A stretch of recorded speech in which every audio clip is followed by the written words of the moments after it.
मेरा थंबनेल देखकर आप लोगों को समझ में आ गया होगा कि मैं बात बीएससी एग्रीकल्चर के थर्ड सेमेस्टर की बुक स्टैटिस्टिकल मेथड जो सीसीएस यूनिवर्सिटी में लगी हुई है उसके एग्जाम्स पैटर्न की यहाँ पर मैं बात करूंगी कि उसमें आने वाला जो क्वेश्चन पेपर होता है वो किस तरीके का उसमें आता है। और अगर आपको 50 में से 40 मार्क्स से ऊपर चाहिए तो भैया सिर्फ ये इंपोर्टेंट चैप्टर आप कर लो, बस आपका बेड़ा पार है। अगर हम एग्जाम पैटर्न की बात करते हैं तो आपके क्वेश्चन पेपर में 3 सेक्शन आते हैं, सेक्शन ए, सेक्शन बी और सेक्शन सी। ठीक है, सेक्शन ए आपका 10 नंबर का है और इसके अंदर आपको 5 क्वेश्चन मिलेंगे, 5 के 5 आपको करने हैं। ये आपका वेरी शॉर्ट क्वेश्चन के अंदर आता है, इसमें सारे के सारे बहुत शॉर्ट क्वेश्चन आपके इसमें आते हैं। तो प्रति क्वेश्चन आपको जो यहाँ पर 2 नंबर का होगा तो यहाँ से टोटल नंबर आपका कितना बनता है 10 का। अगर मैं सेक्शन बी की बात करती हूँ आपको 3 क्वेश्चन मिलेंगे और उसमें से आपको 2 सोल्व करने हैं। ठीक है ना, और यहाँ पर मैं आपको बता दूं ये शॉर्ट क्वेश्चन आते हैं सेक्शन नंबर बी में। तो प्रति क्वेश्चन जो आपके 2 क्वेश्चन कर रहे हैं तो एवरी क्वेश्चन इज मार्क्स 5, तो आपका टोटल नंबर कितना बैठा यहाँ पर 10।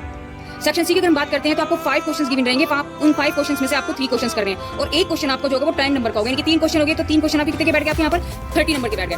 तो इस तरीके से मैंने यहाँ पर देखा कि सेक्शन ए 10 मार्क्स का है, सेक्शन बी भी 10 मार्क्स है और सेक्शन सी आपके पास 30 मार्क्स है, तो टोटल देखो तो आपके पास 50 मार्क्स है। तो अगर आपको 40 से ऊपर मार्क्स चाहिए तो आपको कौन कौन से इंपोर्टेंट चैप्टर्स करने हैं उस पर हम ध्यान देंगे। तो आपके जो इंपोर्टेंट चैप्टर है चैप्टर नंबर 4 यानी कि आपका जो आलेखी निरूपण है, चैप्टर नंबर 5 यानी सांख्यिकी की माध्य यानी कि स्टैटिस्टिकल एवरेज, और चैप्टर नंबर 6 आपका विक्षेपण की माप यानी measure of dispersion, chapter number 10 आपका यानी कि सहसंबंध है यानी कि कोरिलेशन एंड रिग्रेशन, और चैप्टर नंबर 11 यानी सार्थकता का परीक्षण यानी कि test of significance, chapter number 12 chi वर्ग परीक्षण यानी काई स्क्वायर टेस्ट। आप ये चैप्टर अगर आप कर लेते हो तो आपके 40 से मैं बता रही हूँ 40 प्लस मार्क्स आपके कहीं नहीं गए। लेकिन अगर आप इन टॉपिक्स पर और ध्यान दे दें, इन टॉपिक्स पर mean median mode correlation regression standard deviation mean deviation chi square test T test, तो इनकी आप थ्योरी भी और साथ में इसके जो न्यूमेरिकल्स हैं वो अगर आप बिल्कुल घोट दो ना तो मैं आपको बता रही हूँ कि आपके 30 प्लस भी कहीं नहीं गए। अब ज्यादा कुछ नहीं, अगर आप इनको भी कर लेते हो तो आपके 30 प्लस कहीं मार्क्स नहीं गए। और अगर आप मेरे बताए जो चैप्टर्स हैं उनको बिल्कुल घोट दो, उनकी थ्योरी भी प्लस उसके न्यूमेरिकल दोनों करने हैं तो आपके 40 प्लस मार्क्स कहीं नहीं गए। ओके, वीडियो अच्छी लगती है तो शेयर करो, लाइक करो, चैनल को सब्सक्राइब करो।